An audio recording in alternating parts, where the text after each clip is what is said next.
Semoga Tuhan beserta kita sekarang dan selama-lamanya. Inilah Injil suci menurut Lukas. Dimuliakanlah Tuhan. Sekali peristiwa, Yesus berkata kepada orang-orang Farisi, "Ada seorang kaya yang selalu berpakaian jubah ungu dan kain halus, dan setiap hari ia bersukaria dalam kemewahan. Dan ada seorang pengemis bernama Lazarus, badannya penuh dengan borok. Ia berbaring dekat pintu rumah orang kaya itu dan ingin menghilangkan laparnya dengan apa yang jatuh dari meja orang kaya itu. Malahan anjing-anjing datang dan menjilati boroknya. Kemudian matilah orang miskin itu, lalu dibawa oleh malaikat-malaikat ke pangkuan Abraham. Orang kaya itu juga mati, lalu dikubur. Sementara menderita sengsara di alam maut, ia memandang ke atas dan dari jauh dilihatnya Abraham dan Lazarus duduk di pangkuannya. Lalu ia berseru, 'Bapa Abraham, kasihanilah aku. Suruhlah Lazarus mencelupkan ujung jarinya ke dalam air dan menyejukkan lidahku, sebab aku sangat kesakitan dalam nyala api ini.' Tetapi Abraham berkata, 'Anakku, ingatlah, engkau telah menerima segala yang baik semasa hidupmu, sedangkan Lazarus segala yang buruk.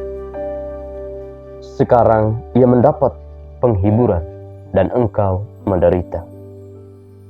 Selain daripada itu, di antara kami dan engkau terbentang jurang yang tak terseberangi, sehingga mereka yang mau pergi dari sini kepadamu, ataupun mereka yang mau datang dari situ kepada kami, tidak dapat menyeberang.'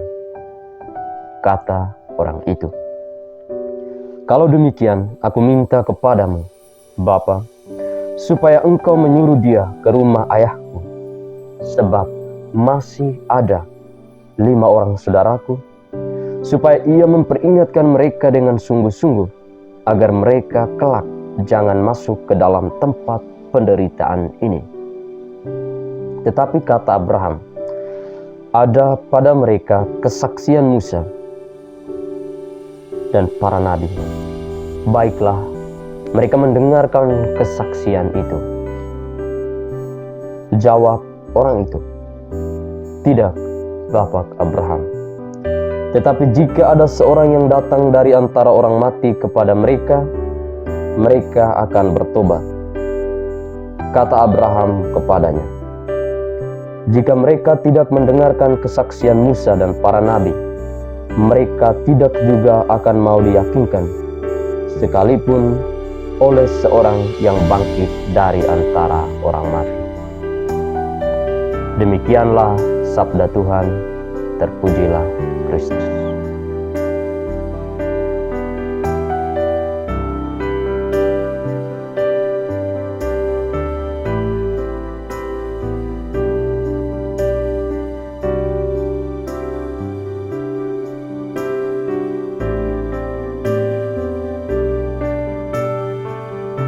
Lazarus di depan pintu. Sesama saudara dan saudari yang dikasihi Tuhan, pada pagi hari ini penginjil Lukas mengetengahkan kepada kita satu perumpamaan yang sangat menarik, di mana Yesus membuat sebuah perumpamaan tentang orang miskin dan orang kaya. Tetapi adalah lebih baik kita perlu mengenal konteksnya terlebih dahulu. Perumpamaan yang disampaikan Yesus dalam konteks pengajarannya kepada murid-murid dan orang banyak, termasuk orang Farisi yang dalam tanda kutip mencintai uang, seperti yang dilukiskan dalam Injil Lukas bab 16 ayat 14. Masyarakat Yahudi pada masa itu sangatlah hierarkis, baik secara ekonomi maupun secara sosial. Dan orang kaya, orang yang memiliki segala sesuatu, mereka itu dianggap sebagai orang yang diberkati oleh Tuhan. Tetapi orang miskin dianggap layak untuk menderita karena berdosa. Pandangan Yesus justru hadir untuk menentang secara radikal anggapan orang Yahudi ini. Sesama saudara dan saudariku yang dikasihi Tuhan, di tengah hiruk-pikuk kehidupan, seringkali kita melewati Lazarus dalam tanda kutip tanpa benar-benar melihatnya. Ia duduk di ambang pintu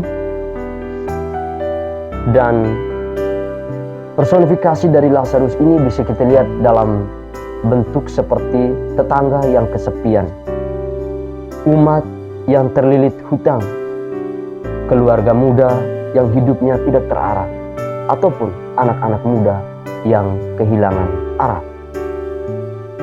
Yang seringkali kita lewati dengan mata teralihkan. Dan mungkin yang masih segar dalam ingatan kita tentang korban bencana alam, secara khusus banjir yang terjadi di berbagai titik. Di situ kita melihat bahwa ada sosok sesama saudara kita yang menderita baik secara mental, fisik, jasmani maupun juga spiritual. Dalam perumpamaan Yesus kali ini, sebenarnya si kaya ini, orang kaya itu, tidak digambarkan sebagai orang yang jahat secara aktif. Misalnya, dia mencuri, dia membunuh. Bukan seperti itu.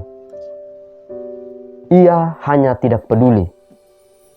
Ia hidup dalam kemewahan, sementara Lazarus menderita. Hanya beberapa langkah darinya, dan orang kaya ini membiarkannya. Sesama saudara dan saudari yang dikasihi Tuhan, Yesus menyampaikan perumpamaan ini kepada orang-orang Farisi, seperti yang saya katakan dalam tanda kutip, yang mencintai uang. Mereka sangat percaya bahwa kekayaan adalah tanda berkat Allah dan kemiskinan adalah hukuman dari dosa. Tapi Yesus justru hadir menjadi pembeda dan membalik logika ini. Bahwasannya Allah tidak mengukur nilai manusia dari apa yang dimilikinya, harta dan juga materi yang ia miliki, melainkan ia menilai dari hati. Karena itu di akhirat justru Lazarus yang miskin, yang menderita, dibawa ke pangkuan Abraham, sementara si kaya terpisah oleh jurang yang tak bisa diseberangi. Bukan karena ia kaya, tetapi karena ia tidak menggunakan kekayaannya untuk mengasihi. Sesama saudara yang dikasihi Tuhan, pesan ini mungkin sangat pastoral, bahwa iman yang benar selalu berbuah belas kasih. Gereja bukan hanya sebagai sebuah institusi, bukan hanya sebagai tempat umat untuk beribadah, tetapi gereja semestinya menjadi komunitas dan rumah bagi Lazarus di masa kini. Gereja sudah seharusnya menjadi tempat di mana yang lemah dihormati, yang terlupakan dikenang, dan yang terpinggirkan dipeluk. Mereka yang menderita mesti dihibur dan dibantu. Karena itu, sebagai umat Allah, kita dipanggil bukan hanya untuk memberi uang, tetapi lebih daripada itu kita memberi diri. Bukan hanya membantu sesekali, tetapi membangun relasi yang penuh martabat. Saya mengingat kembali korban bencana alam. Secara khusus korban banjir yang terjadi beberapa waktu lalu di Pulau Jawa, di Bali, dan juga di Pulau Flores, secara khusus di Kabupaten Nagekeo, Maupongo. Peristiwa ini sesungguhnya telah membuka mata batin banyak orang, mata batin kita semua, bahwa memang Allah menciptakan alam semesta dan manusia untuk menguasainya, tetapi manusia tidak menguasai seluruhnya. Karena itu, alam tidak ada di bawah kendali manusia. Alam, bencana alam di luar kendali manusia. Tetapi di balik semua itu, Tuhan itu baik. Dia tidak menutup mata. Ada begitu banyak pihak, ada begitu banyak orang yang terpanggil untuk menolong dan memberi diri, membantu, menghibur para korban yang menderita, mulai dari anak kecil, orang muda, sampai orang tua. Mereka tidak hanya memberi uang, tetapi mereka memberi diri. Dan ini yang harus dipupuk, yang harus ditumbuh kembangkan dalam kehidupan menggereja, dalam kehidupan bermasyarakat. Dan peringatan terakhir, Abraham sangat menarik, sangat membantu kita untuk berefleksi tentang bagaimana kita hidup dalam kebersamaan. Katanya, jika mereka tidak mendengarkan Musa dan para nabi, mereka tidak akan diyakinkan sekalipun ada orang yang bangkit dari antara orang mati. Firman Tuhan saja sudah cukup.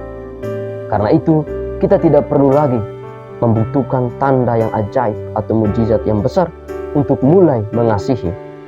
Tetapi kita hanya perlu membuka mata dan hati kita masing-masing.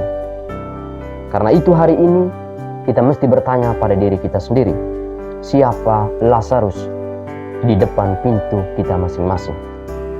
Dan apa yang akan kita lakukan untuk mereka itu? Seperti Yesus yang menyembuhkan orang-orang yang sakit. Karena itu, ketika kita diperhadapkan dengan orang-orang kecil, orang-orang yang membutuhkan pertolongan kita, maka bukan besok, bukan nanti, tapi hari ini kita harus menunjukkan tindakan nyata. Semoga Tuhan membantu kita. Amin.